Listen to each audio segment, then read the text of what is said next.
the ministry of the Word and God's dispensing for God's economy, ministering life for the body. Week 3, Day 4, Morning Nourishment. 1 Corinthians 12:18-20. But now God has placed the members, each one of them, in the body, even as He willed. And if all were one member, where would the body be? But now the members are many, but the body one. Since knowing the body is such a practical thing, how may we ascertain whether or not one knows the body as yet? We can prove it in at least 3 ways. The first proof of knowing the body is that we cannot be individualistic. Before one knows the body, he is an individualist and can be individualistic. His life, his actions, his work, and his service are all individualistic. Outwardly, he appears to be one with the brothers, but there is no real coordination or knitting together. Not until he grows deeper in life and knows the body to a certain extent does he see that being a Christian is a corporate matter and that he cannot go on without fellowship in the body, nor can he depart from the coordination of the members. The body of Christ becomes a practical matter to him. In the church life, he can no longer serve alone. In the inner part of his being, he feels that he needs to be a Christian together with others. He cannot work without the coordination of the brothers and sisters, and he cannot live without the support of the church.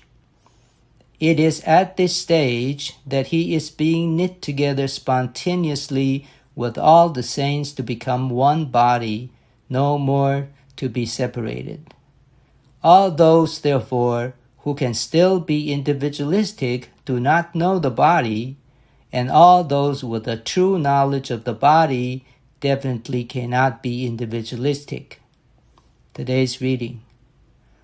The second proof of our knowing the body is the ability to discern whether others are in the body or not.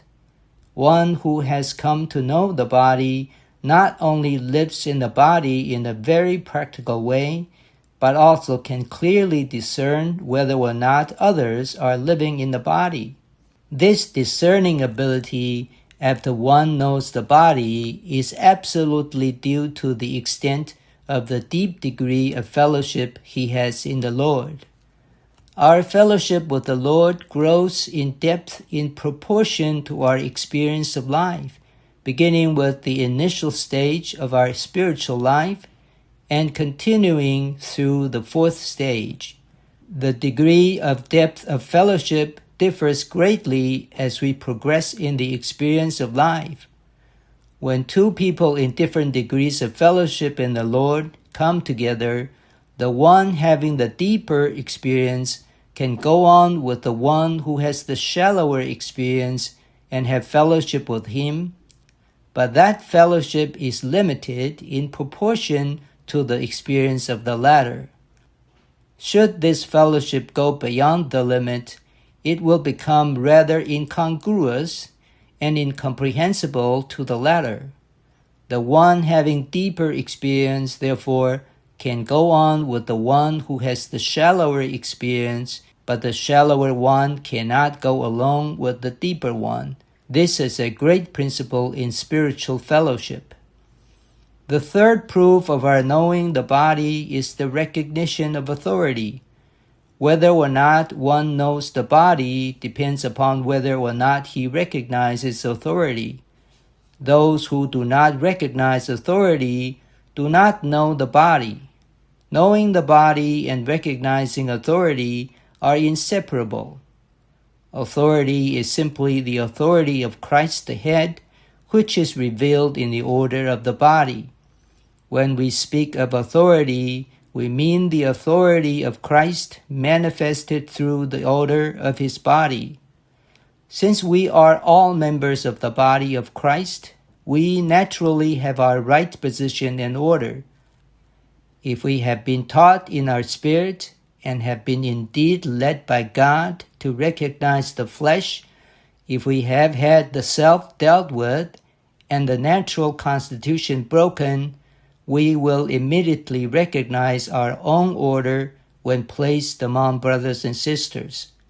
This kind of authority is not assumed, nor is it by election, but it is the natural order in life, which Christ the head has manifested in all the members of his body.